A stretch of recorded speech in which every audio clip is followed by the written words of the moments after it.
নমস্কার, আমি অনির্বাণ বলছি।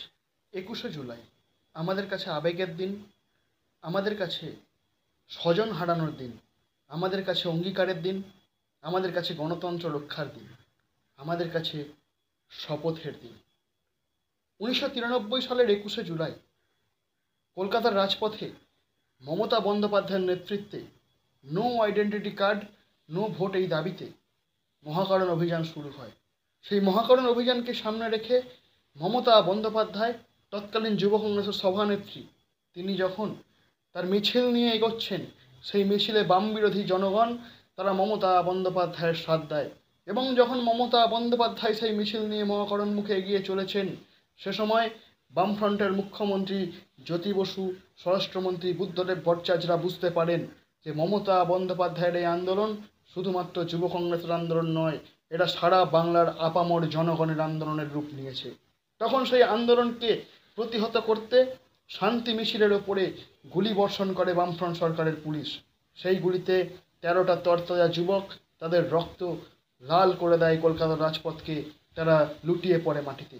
মমতা বন্দ্যোপাধ্যায় আক্রান্ত হন, অচৈতন্য হন। 13 জন শহীদকে শ্রদ্ধা করে, স্মরণ করে, তাদের প্রতি স্মৃতিতর্পণ করে তারপর থেকে প্রত্যেক বছর 21শে জুলাই কলকাতার ধর্মতলায় মমতা বন্দ্যোপাধ্যায় শহীদ সমাবেশ করেন, শহীদ পরিবারকে সমবেদনা জানান, শহীদদের প্রতি শ্রদ্ধাঞ্জলি নিবেদন করেন।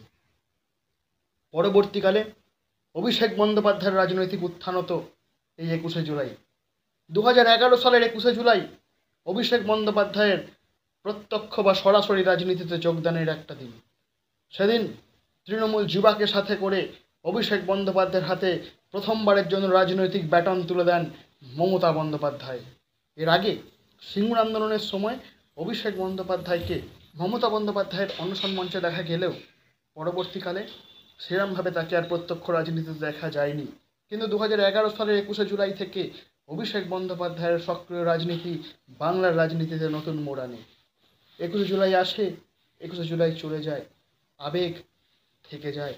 মমতা বন্দ্যোপাধ্যায় শহীদদের তর্পণ করেন, শহীদদের স্মরণ করেন, শহীদদের রক্ত, সেই রক্তের ওপরে ভর করে আজকে বাংলার মাটিতে মমতা বন্দ্যোপাধ্যায়ের নেতৃত্বে তৃণমূল কংগ্রেসের সরকার প্রতিস্থাপিত হয়েছে এবং সেই সরকার বাংলার মানুষের জন্য উন্নয়নমূলক কর্মকাণ্ড করে চলেছে।